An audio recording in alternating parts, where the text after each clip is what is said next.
पावकान सरस्वती वाजेभिर्वाजिनीवती यज्ञं वष्टु धिया वसुः। प्रिय दिव्यात्माओं, भद्र पुरुषों, भद्र समाज,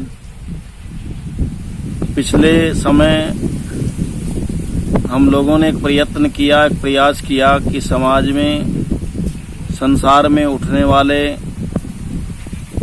इस वायरस को लेकर के एक पद्धति, जिस पद्धति का नाम यज्ञ चिकित्सा के रूप में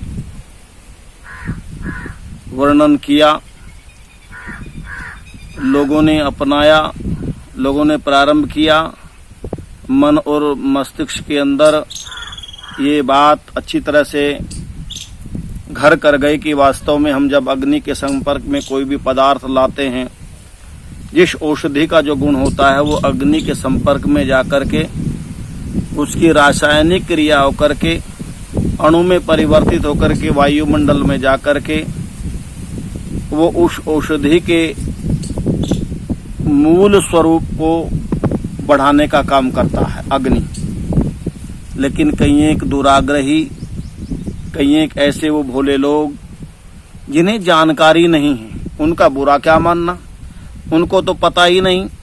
जैसे कोई व्यक्ति किसी भाषा को नहीं जानता और उस भाषा के संबंध में चर्चा परिचर्चा करें या उनको कहें कि तुम इसको पढ़ो, तुम इसको सुनाओ। जैसे कोई व्यक्ति अंग्रेजी पढ़ना नहीं जानता और उसके संबंध में सामने अंग्रेजी की बात करें, अंग्रेजी में बात करें तो वो समझेगा ही नहीं। तो कई लोगों के मन और मस्तिष्क में ये बात आती है कि ये इतना बढ़िया घी, जिस गाय के घी की ये बात करते हैं, इस गाय के घी को अग्नि में जला करके ये नष्ट कर रहे हैं। इनसे मूर्ख व्यक्ति समाज में और कोई हो नहीं सकता। इस प्रकार की विचारधारा कुछ लोगों के मन और मस्तिष्क में होती है और उनका ये मन होता है कि इस घी को यदि किसी व्यक्ति को खिला दिया जाता तो वो व्यक्ति, वो परिवार तंदुरुस्त हो जाता, देश का नाम करता, पहलवान बन जाता।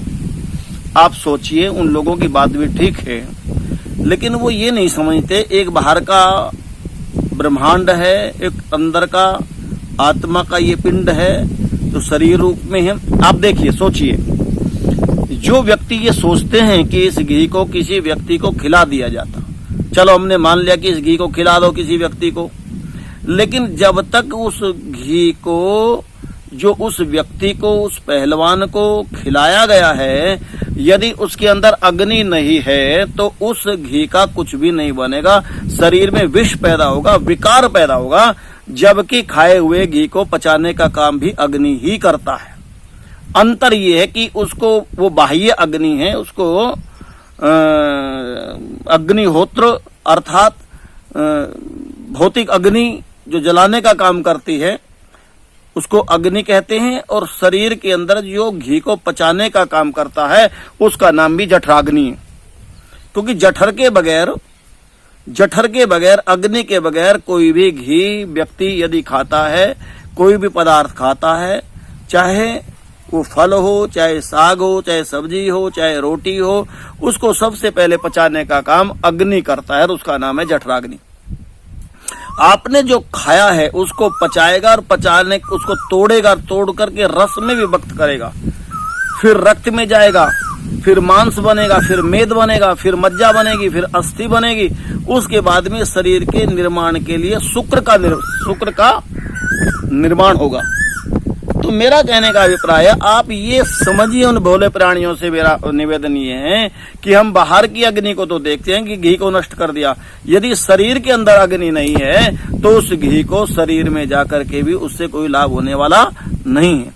मस्तिष्क में जाइए आप, यदि आप समाज को दिशा दे रहे हैं तो आपके अंदर अग्नि होनी आवश्यक है, और उस अग्नि का नाम है विवेक की अग्नि, उस अग्नि का नाम है ज्ञान की अग्नि।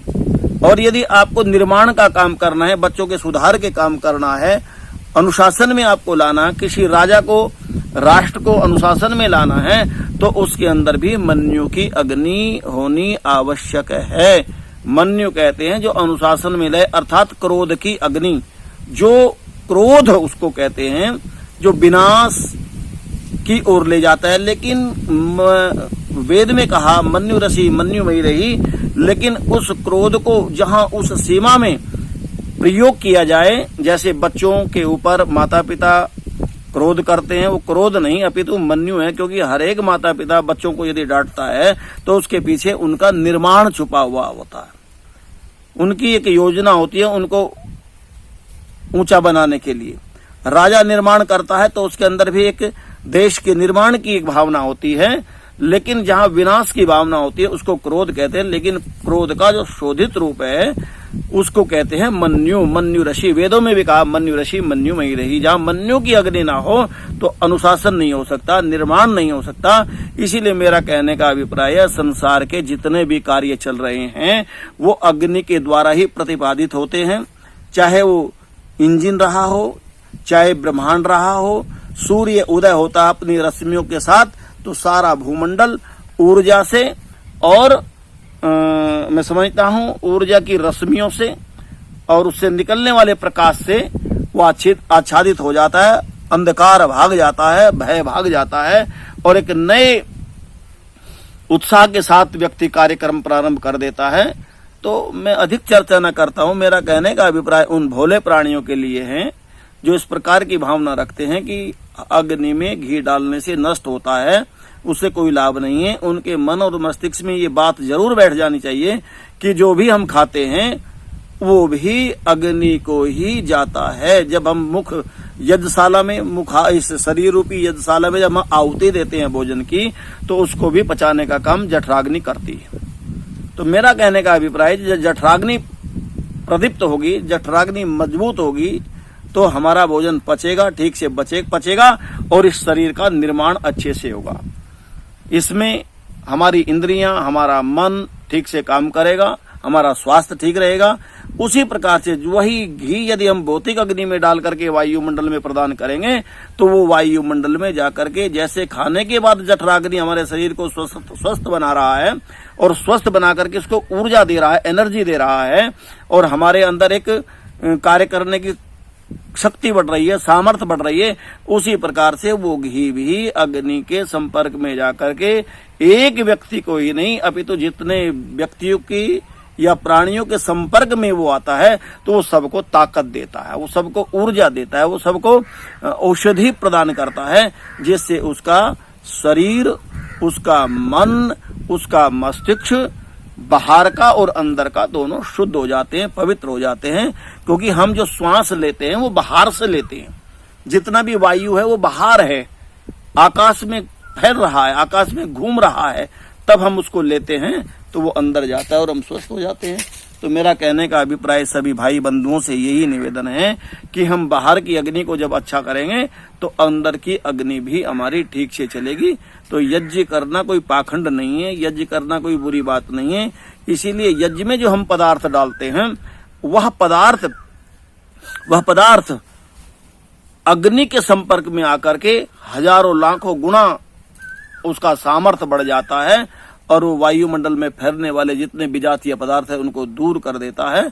तो मैंने आपसे ये थोड़ा सा निवेदन किया कि हम अग्निहोत्र जरूर किया करें, अग्निहोत्र जरूर करें, अग्निहोत्र हमें जरूर करना चाहिए, जिससे हमारा जो वायुमंडल है, हमारा जितना भी ये ब्रह्मांड है, ये पवित्र हो और पवित्र होकर के निश्चित रूप से हमारे लिए एक नए वातावरण की नए वातावरण की हम जिसलिए हम नए वातावरण की कल्पना करते हैं, फिर वहां से आपका वातावरण भी बनेगा, सकारात्मक विचार बनेंगे और फिर जाकर के कहीं, क्योंकि जैसे हम बाहर से हैं, जैसे हम बाहर देखते हैं, रूप को देखते हैं, वैसी प्रक्रिया हमारे अंदर होती है। क्योंकि देखना हमको बाहर होता है, क्रिया हमारी बाहर होती है, लेकिन उसकी प्रतिक्रिया अंदर प्रारंभ होती है। इसीलिए बाहर का यज्ञ भी करना बहुत आवश्यक है। और जब बाहर का यज्ञ हम करना प्रारंभ कर देंगे तो अंदर के अंदर का यज्ञ भी प्रारंभ हो जाएगा और जिससे अंदर में उठने वाले अनेक प्रकार के जैसे ये वायरस है कोरोना, इससे हम लड़ सकते हैं, इसकी वैक्सीन बन सकती है, इसको आज नहीं तो कल भगाया जा सकता है, 2 महीने में, 3 महीने, 6 महीने में। लेकिन मन के अंदर यदि वो वायरस आ गया, उसकी दवाई कौन डॉक्टर बनाएगा?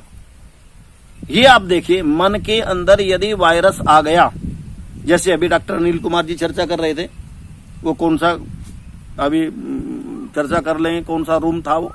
तो मेरा कहने का मतलब यदि मन के अंदर इस प्रकार का वायरस आ गया तो किसी अमेरिका के, किसी लंदन के, किसी भारत के या किसी वैज्ञानिक के, या मैं समझता हूं कि जितने भी हमारे मेडिकल साइंस के लोग हैं उनके पास में कौन सी ऐसी औषधि है जो ये इंजेक्शन भर के उसको दे दे और पता चले कि मन की सारी वृत्तियां शांत हो गई, उसका मन सुधर गया, पवित्र हो गया, अर्थात मारा मारी आपाधापी इधर उधर की विडंबना सब नष्ट हो गई। ऐसी दुनिया में कोई भी वैक्सीन नहीं बनी है और नहीं कहीं कभी बन सकती।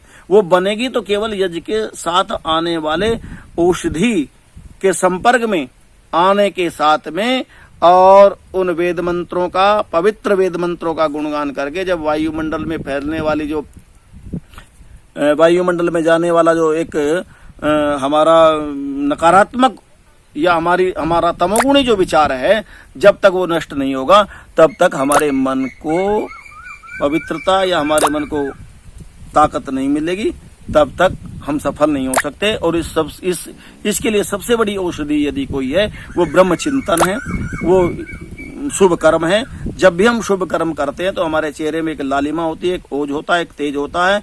इसीलिए और वो होगा तभी जब ज्ञान की अग्नि होगी। ज्ञान की अग्नि होगी तो हम निर्माण का काम करेंगे, क्रोध की अग्नि होगी या अहंकार की अग्नि होगी तो विनाश का काम करेंगे, क्योंकि अग्नि तो अपना काम करती है।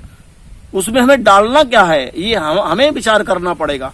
यदि विवेक की अग्नि होगी, ज्ञान की अग्नि होगी तो निर्माण का काम होगा, यदि क्रोध की अग्नि होगी तो विनाश का काम होगा। लेकिन दोनों को प्रायोजित करने के लिए, दोनों को सफल करने के लिए आवश्यकता है अग्नि की। अग्नि के बगैर दुनिया का कोई काम नहीं चल सकता, नहीं चल सकता, नहीं चल सकता।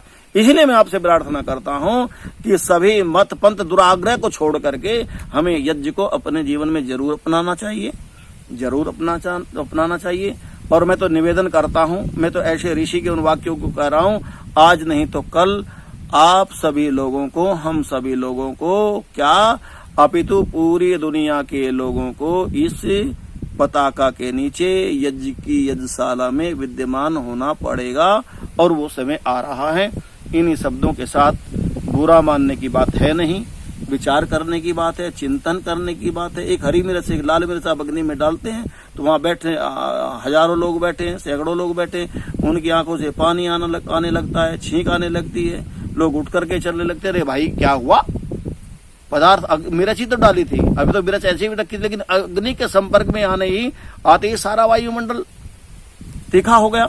इसी प्रकार से घी के परमाणुओं का जब अग्नि के साथ संपर्क होता है तो वो भी वायुमंडल के अंदर क्षण शक्ति पैदा करके तमाम विजातीय पदार्थों को दूर कर देता है और वायुमंडल में जीवनी शक्ति उत्पन्न कर देता है।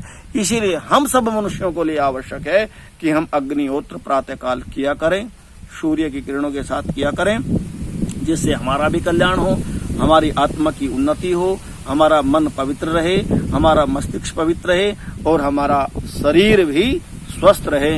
इन्हीं शब्दों के साथ आशा करता हूं कि दुराग्रह को छोड़ करके निश्चित रूप से हम इस यज्ञ पद्धति को अपनाएं और अपना कल्याण करें और औरों का भी कल्याण करें। ओम शांति।